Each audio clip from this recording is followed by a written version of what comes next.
Guys, welcome back to my YouTube channel biomed easy. So एक फटाफट से क्योंकि रिवीजन कर लेते हैं। हमने जो भी अभी तक इस पर्टिकुलर टॉपिक में दैट इज सेल डिवीजन, इसमें हमने जो भी पॉइंट्स डिस्कस किए तो एक रिवीजन कर लेते हैं। तो इसमें सबसे पहले बच्चों अगर हम बात करें तो हमने सेल डिवीजन, जिसमें कि हम स्पेशली अभी माइटोसिस के बारे में डिस्कस कर रहे हैं, ठीक है। सो माइटोसिस में हमने जो भी माइटोसिस की डिफरेंट फेजेस हैं, दैट इज प्रोफेज, ठीक है, मेटाफेज, एनाफेज। तो प्रोफेज को भी हमने दो फेज में इसको डिवाइड करके हमने स्टडी किया इसको, ठीक है, यानी कि अर्ली प्रोफेज और लेट प्रोफेज, ठीक है। प्रोफेज के बाद में नेक्स्ट मेटाफेज की बात की हमने, ठीक है, जिसमें कि हमने देखा कि किस तरह से जो क्रोमोसोम्स हैं, all the chromosomes they align at the metaphasic plate, okay. और नेक्स्ट जो इसमें फेज है that is the anaphase. So anaphase में हमने डिस्कस किया कि जो क्रोमोसोम्स हैं वो किस तरह से they move towards the opposite pole, ठीक है, with the help of ATPs, ठीक है। हमने ये भी देखा कि कितने एटीपीज की रिक्वायरमेंट होती है एक क्रोमोसोम के मूवमेंट के लिए, है ना। तो कितने क्रोमोसोम रिक्वायर्ड होते हैं, सॉरी कितने एटीपी रिक्वायर्ड होते हैं एक क्रोमोसोम के मूवमेंट के लिए। So approx 30 ATPs are required for the movement of one particular chromosomes, ठीक है, towards the pole, ठीक है। तो ये कुछ ऐसे काफी इंपॉर्टेंट पॉइंट्स थे जो कि हमने प्रीवियस क्लासेस में डिस्कस किए सेल साइकिल और ये सेल डिवीजन से रिलेटेड, ठीक है। और आज की इस क्लास में हम डिस्कस करेंगे एनाफेज के बाद का जो फेज है that is the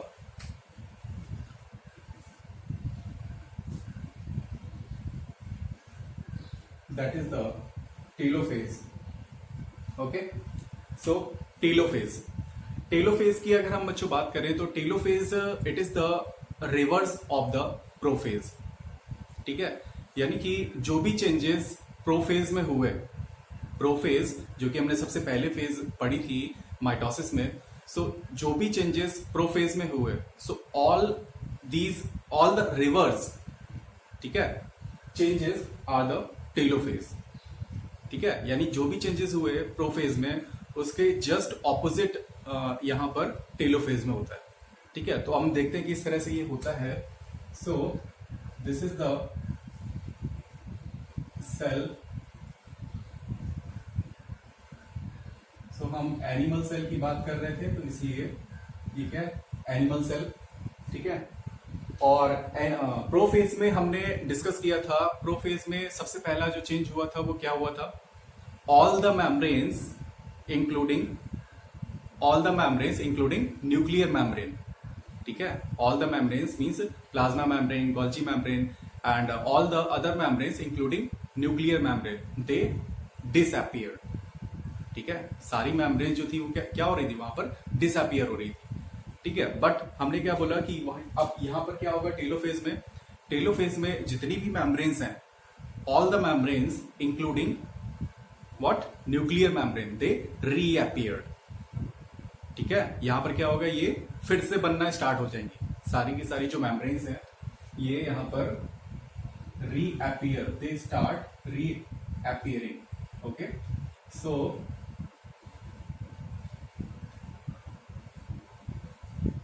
this is the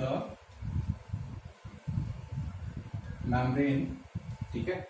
तो यहां पर सबसे पहला जो चेंज अगर हम देखें टेलोफेज में, तो फर्स्ट चेंज यहां पर क्या हुआ, membrane, all membranes including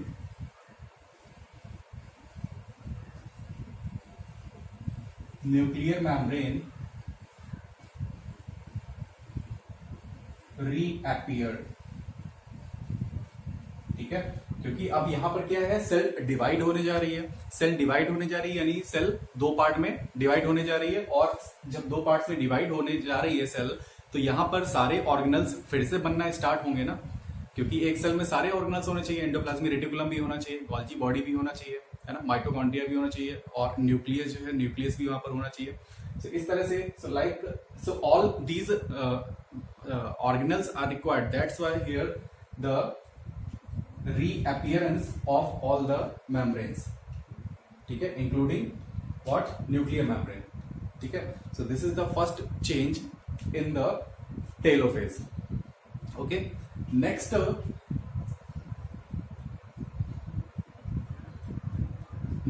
change that observed in telophase, that is prophase में हमने पढ़ा था कि वहां पर जो फाइबर्स थे, basically chromatin fibres, they get condensed. All the chromatin fibres they get condensed. ठीक है, तो अब यहां पर क्या होगा, इसका opposite means they become again thread like.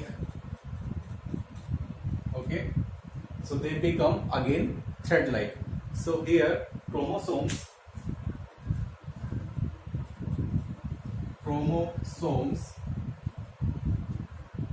get decondensed and become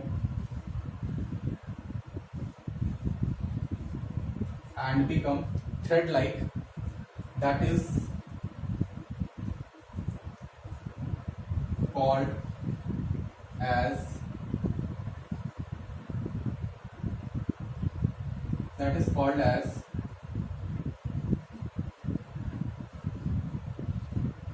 chromatin fibers. ठीक है, तो यहां पर क्या होगा, they are called as chromatin fiber. ठीक है, so these are the thread like structures and they are called as chromatin fibers. Okay, so ये दो चेंजेस हुए. इसके अलावा अगर हम यहाँ पर बात करें, एक और चेंज हमने यहाँ पर देखा था प्रोफेज में. ठीक है, सो प्रोफेज में हमने एक और चेंज देखा था कि वहां पर कुछ स्मॉल फाइबर्स और कुछ लार्ज फाइबर्स, ठीक है, दे स्टार्ट अपीयरिंग, है ना, जिनको हमने क्या बोला था, एस्टर रेज और स्पिंडल फाइबर. ठीक है, ये बनना स्टार्ट हुए थे किसमें, प्रोफेज में. ठीक है, तो अब यहां पर क्या होगा, इसका ऑपोजिट, यानी कि aster raise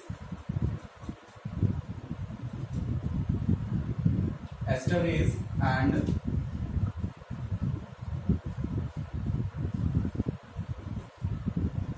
spindle fibres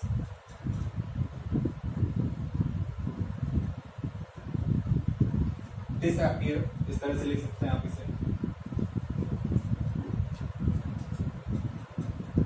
spindle fibre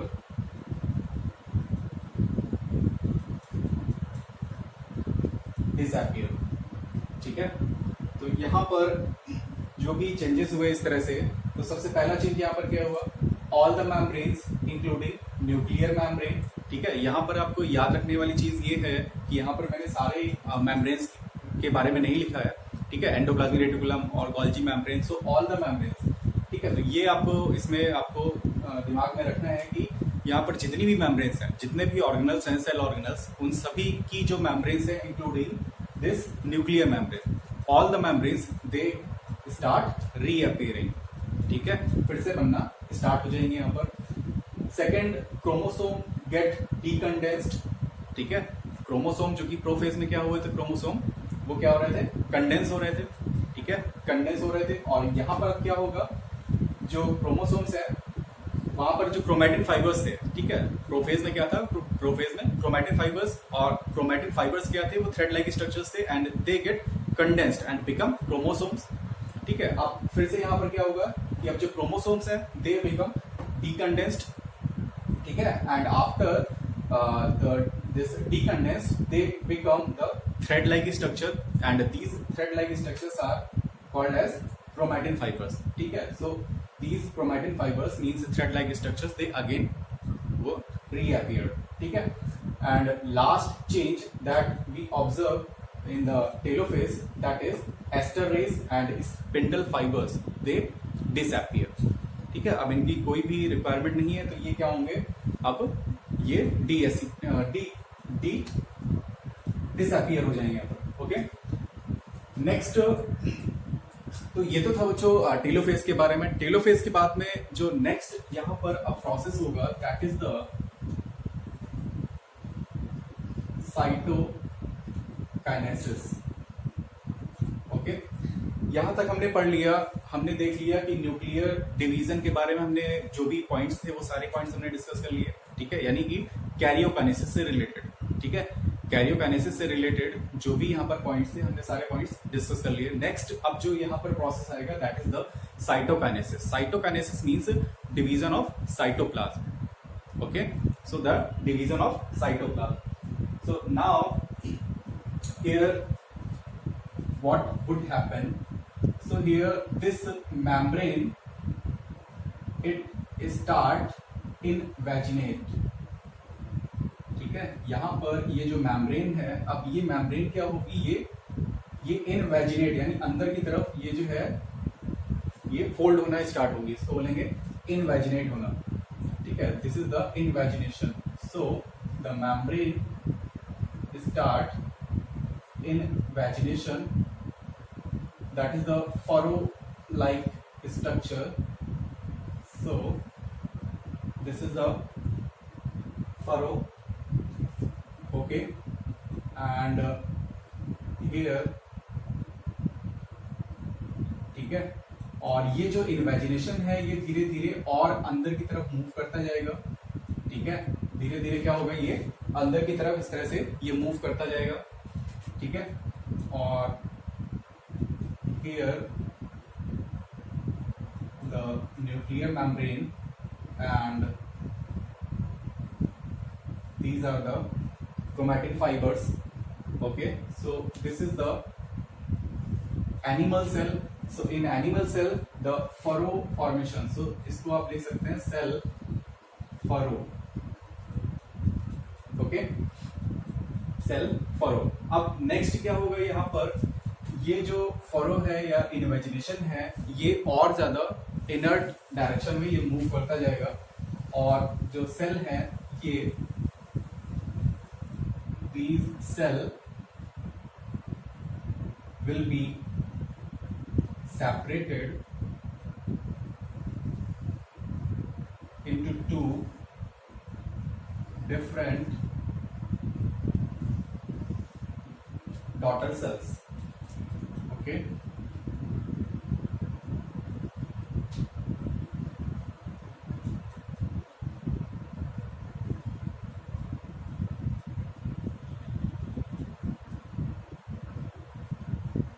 ठीक है, तो यहाँ पर क्या हुआ, ये इन्वेजिनेशन हुआ सेल में अंदर की तरफ इस तरह से इन्वेजिनेशन हुआ, और इन्वेजिनेशन होने के बाद में जो दो सेल्स हैं यहाँ पर, दोनों सेल्स पूरी तरह से ये डिवाइड हो जाएंगी यहाँ पर, ठीक है, these both cells have their own individuality, ठीक है, they have their own identity, okay, so these are two, they are called daughter cells, okay, so these are two daughter cells, okay, so this was the whole about mitosis, ठीक है, mitosis में हमने यहाँ पर जो discuss किया, सबसे पहले हमने प्रोफेज के बारे में डिस्कस किया। ये सारी जो फेजेस हैं इसमें आपको बहुत सारे ऐसे इंपॉर्टेंट पॉइंट्स हैं जो कि आपको याद रखने हैं, ठीक है, मैं लेक्चर के टाइम पे मैंने प्रीवियस क्लासेस में भी आपको बताया था कि कौन कौन से इंपॉर्टेंट पॉइंट्स हैं, पर्टिकुलरली उन्हीं पॉइंट से ही क्वेश्चन पूछे जाते हैं कि जिस तरह से मैंने आपको बताया था, ठीक है, कि क्रोमोसोम्स कौन सी ऐसी फेज है जिसमें कि क्रोमोसोम्स जो है वो उनका शेप वो विजिबल होता है, ठीक है, इस तरह के क्वेश्चंस मैंने आपको बताए थे प्रीवियस क्लासेस में, तो वो सारे पॉइंट्स आपको बहुत अच्छे से याद में रखने हैं, ठीक है।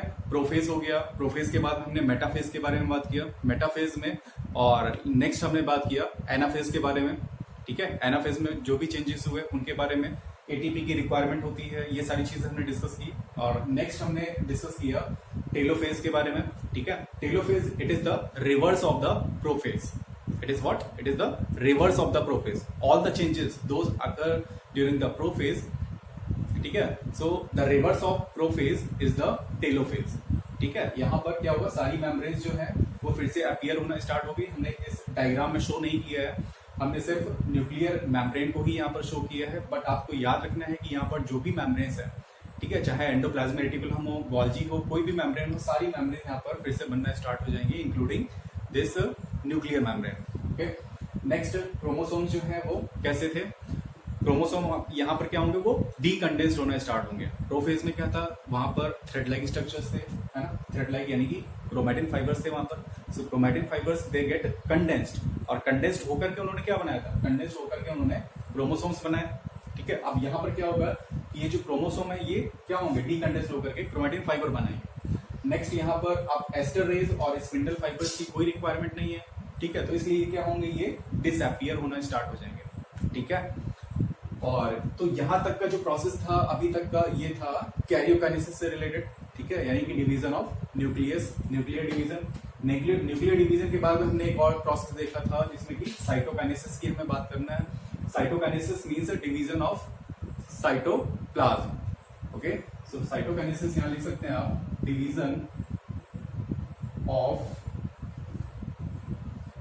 Cytoplasm. Okay, division of cytoplasm. So division of cytoplasm, यहां पर इस तरह से सेल मेम्ब्रेन जो है दैट विल इनवेजिनेट। ठीक है, वो अंदर की तरफ मूव करना स्टार्ट करेगी, और धीरे धीरे ये इन्वेजिनेशन जो है ये और ज्यादा ये अंदर की तरफ और ज्यादा मूव करना स्टार्ट करेंगे, और फाइनली यहाँ पर ड्यू टू दिस इसको बोलेंगे फरो। ठीक है, this is called the furrow like structure, so that's why this is the cell furrow.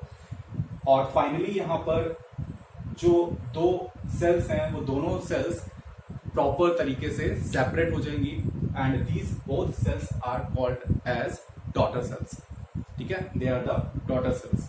So this was the whole about mitosis. ठीक है, ये आज हमारा जो टॉपिक है माइटोसिस, ये पूरी तरह से कंप्लीट हो गया। ठीक है, हमने सारे फेजेस के बारे में यहाँ पर डिस्कस किया, और एक इसमें एक पॉइंट और है जिसमें कि हम बात करेंगे that what is the significance of mitosis. ठीक है, हमने पूरा माइटोसिस पढ़ लिया। माइटोसिस पढ़ने के बाद में एक क्वेश्चन ये भी है कि माइटोसिस होता ही क्यों है ना। एक क्वेश्चन ये भी रहता है कि माइटोसिस का क्या बेनिफिट है, माइटोसिस होने का क्या फायदा है ना, तो इसका सिग्निफिकेंस क्या है। तो ये कुछ ऐसे पॉइंट्स हैं जो कि हम इसमें डिस्कस करेंगे। सो नेक्स्ट आप लिखेंगे significance of mitosis.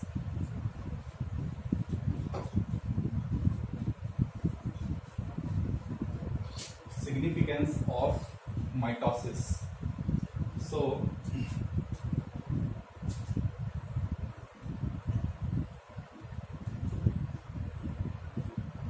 okay, so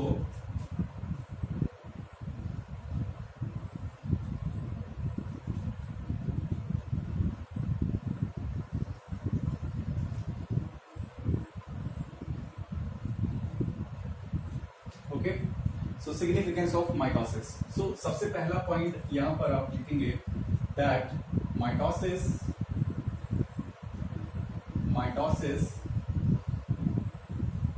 helps in the growth process. ठीक है, यानी कि जो माइटोसिस है, माइटोसिस क्या होता है कि यहां पर ग्रोथ, ठीक है, किसी भी सेल की ग्रोथ कराने के लिए ये माइटोसिस रिस्पॉन्सिबल होता है। फॉर एग्जाम्पल यहां लिख सकते हैं आप, फॉर एग्जाम्पल ग्रोथ। ये तो आपको पता ही है कि बॉडी में जो भी सोमैटिक सेल्स हैं, सारी सोमैटिक सेल्स में जो ग्रोथ होती है that growth happens due to mitosis. ठीक है, माइटोटिक ही ग्रोथ होती है सारे सोमैटिक सेल्स में, बट एक एक्सेप्शनल भी है यहाँ पर माइटोसिस। ऐसा नहीं कि सिर्फ सोमैटिक सेल्स में ही होता है। ठीक है, मोस्ट ऑफ द केसेस में माइटोसिस जो है वो सोमैटिक सेल्स में होता है, बट कुछ ऐसी गोनेडल सेल्स भी हैं, ठीक है, जहां पर माइटोसिस मियोसिस के साथ साथ माइटोसिस भी होता है, यानी दोनों ही प्रोसेस होते हैं वहां पर। ठीक है, आप देखेंगे गैमीट्स का फॉर्मेशन ह्यूमन में या अदर स्पीशीज में आप देखेंगे जब गैमीट्स का फॉर्मेशन होता है, यानी कि स्पर्म और ओवम का जो फॉर्मेशन होता है, स्पर्मेटोजेनेसिस और oogenesis, तो इन दोनों ही प्रोसेस में आपको माइटोसिस और मियोसिस दोनों ही प्रोसेस आपको वहां देखने को मिलेंगे। ठीक है, तो यहाँ पर हम बात कर रहे हैं ग्रोथ की। ठीक है, तो बॉडी में जो भी सोमैटिक सेल्स हैं सभी में ही इस तरह की ग्रोथ होती है, माइटोटिक डिवीजन होता है। और दूसरा अगर हम यहाँ पर देखें तो एक जो जाइगोट है, ठीक है, zygote that forms due to fusion of sperm and ovum और मेल एंड फीमेल गैमीट, तो उसके फ्यूजन से जो एक जाइगोट बनता है, so zygote it divides by the mitotic division, ठीक है। जाइगोट में सिर्फ और सिर्फ क्या होगा, माइटोटिक डिवीजन ही होगा, और माइटोटिक डिवीजन होने के बाद में जो सेल्स का उसका इंक्रीज होना है, ठीक है, नंबर का इंक्रीज होना है, यानी ब्लास्टोमियर, ठीक है, ब्लास्टुला, गैस्ट्रुला, ये जो डिफरेंट स्टेजेस आती है इसमें, तो वो किस वजह से आती है, वो माइटोटिक डिवीजन से ही आती है, ठीक है। तो यहाँ पर जो ग्रोथ है that is growth in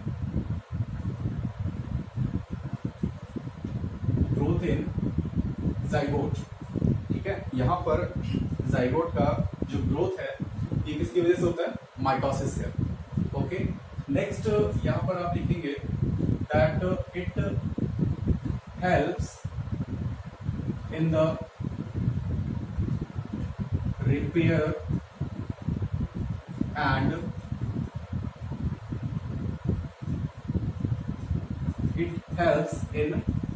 and regeneration, ठीक है।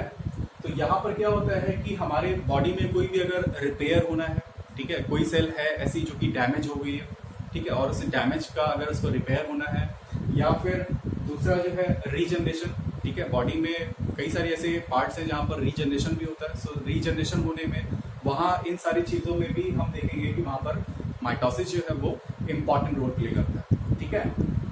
तो इस तरह से, ठीक है, इस तरह से यहाँ पर जो माइटोसिस है ये काफी ज्यादा इम्पॉर्टेंट जो है, डिफरेंट प्रोसेस में ये इम्पॉर्टेंट है, ठीक है। इसके अलावा आप यहाँ पर एक पॉइंट और लिख सकते हैं दैट माइटोसिस इट हेल्प्स, या इस तरह से लिखेंगे, it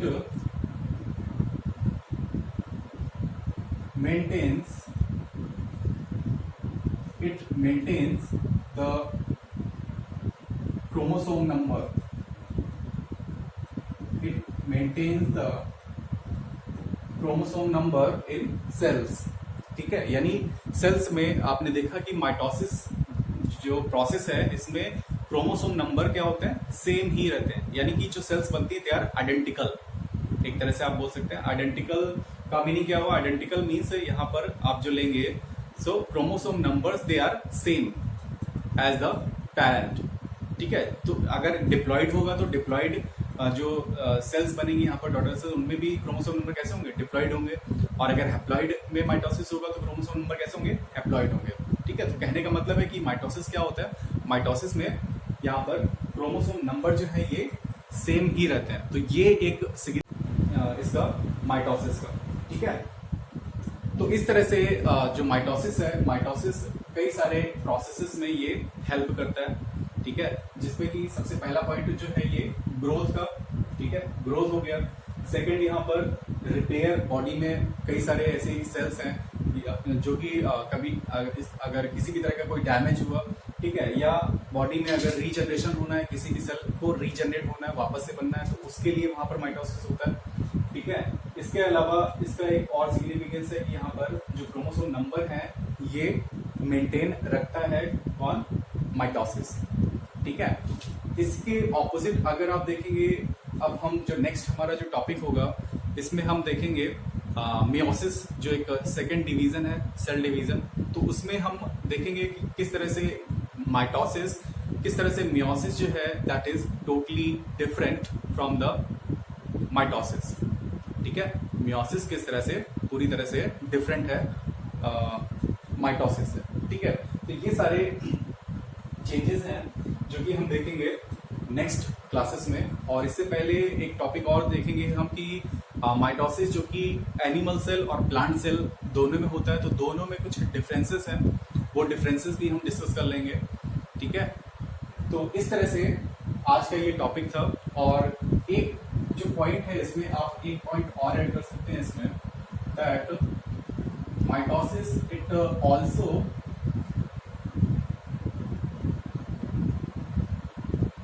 useful asexual reproduction. Okay, so in asexual reproduction in lower organism,